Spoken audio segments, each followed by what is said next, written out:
Chapter 5, Other Life Forms, Time Travel. Much has already been written about other intelligent life forms, but only much has been written has been covered up. You might call this the discoveries if you wish, because one of the discoveries is the hiding of the reptilian race. Let me say this another way. In this period we are talking about, attempts from those in power all over the world and every major continent have been made to cover up the existence of many truths.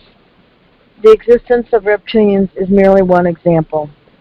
My intent in this is not to frighten anyone, but to take the conjecture out of the equation by clearly describing what reptilians are, what they mean to do, and what you can expect from them, and what has been done to hide their presence.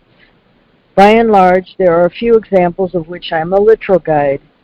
Reptilians reside in a light galaxy 1,300 Earth soul light years away from yours, and they exist for one reason and one reason only: to keep the energy of your world, your Earth, from ascending. Now I have said the worst of the worst. Reptilians, they walk on two legs. Unlike your skin, they have scaly skin. They have eyes, but unlike your two eyes, their two eyes can see in the dark, and their two eyes are translucent. Their skin color is from light gray to a greenish brown. They range in height from 5'7" to roughly 7 feet in height. They have ear openings, but no ears such as yours. Unlike mankind, they have a tail that can vary from a very short one to a longer one that drags to the ground. Needless to say, they are not something to gaze upon in admiration. Their faces do not resemble Botticelli's Birth of Venus, or any other sea nymph for that matter. Unlike the human form, they are heartless, have one lung, a digestive system that is completely different from yours, and no sense of smell. What they do have, you might say, is hard wiring that is totally telepathic and demonic in nature. We have been fighting them off since before your world came into creation. I have no fear of them, and neither should you. They pose no threat unless you allow the threat. If I said that Adolf Hitler was a reptilian, what would you say? A few of you may have an instantaneous knowingness. A few more of you may think that it could be true, but most likely the majority of souls will say that I am foolish. However, the majority of souls would agree that this particular soul possessed energies, negative energies, that were out of this world. Hitler is one obvious dramatic example of a soul who was attached with reptilian energy.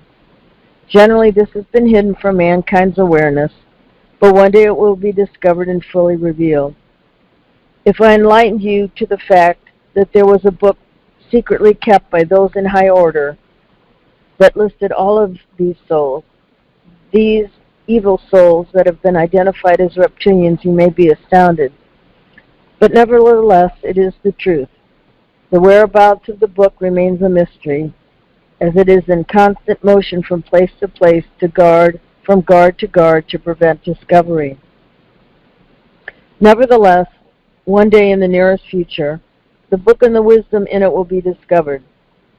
Here are some of the names for your understanding of other earthly souls that contained or were attached to reptilian energy: Genghis Khan, Sigmund Freud, and thousands of others. It can go without saying that there is no need to name all these souls, for my intention here is not to spread mistrust or anxiety or bitterness on any level, only to give an example that largely the reptilians chose to affect or infiltrate those in positions of high power or become those in high power themselves. Depending upon the level of infiltration by a reptilian, a soul from Earth may have low levels of deception, treachery, hatred, bigotry, and violence within them, or within their DNA, or any degrees of the highest amounts. I wish to say that throughout mankind's history, There are those in political power who have learned the existence of those in which I am speaking, in ways that have even shocked themselves. Discovery of truth, no matter what the truth, is always wise and holy. Just as I described underground tunnels in the ocean where much good colony building is going on, there are also tunnels dug into Mother Earth that the reptilians have drilled to burrow and leech off mankind's energy, primarily power and joy. If you can imagine a leech, then you have imagined the essence of the reptilians. They will, however, be exposed and once and for all implode. Discovery number 2. Many all over the world resent those in power. This is nothing new or earth-shattering. It will simply come to be a widely upheld belief that many in places of power are simply corrupt. The pharaohs of Egypt were often corrupt Chinese landlords, corrupt Belgian taxmen, corrupt Finnish dock workers, and so on. But the reason for their corruption will be seen as something coming from another dimension or another world. This is what the new discovery will be about. Not that a corruption exists or existed, but where it originated. A flower cannot grow in a garden full of weeds. With the ascension energy, the weeds will be trampled down by the footprints of love. What a marvelous experience to come. As long as I am speaking of discoveries, many new and wonderful ones will fall into mankind's awareness. As the ascension energies take hold, fewer and fewer diseases of the body will be manifested for mankind around the world. There will be no more AIDS, no more cancers, no more heart disease, and very few premature deaths. It will be the rise in your consciousness and your children's consciousnesses which will allow this to be. Space colonies. Satellite information continues to assist us in relaying such positive information from the cosmos to your world. I would ask each and every one of you to become more aware of the connection between space and Earth. I have yet to talk very little about outer space colonies. I would like to talk about that in detail next. Galaxies are continually being created, each and every second of each and every day. You may not know of them, but they are.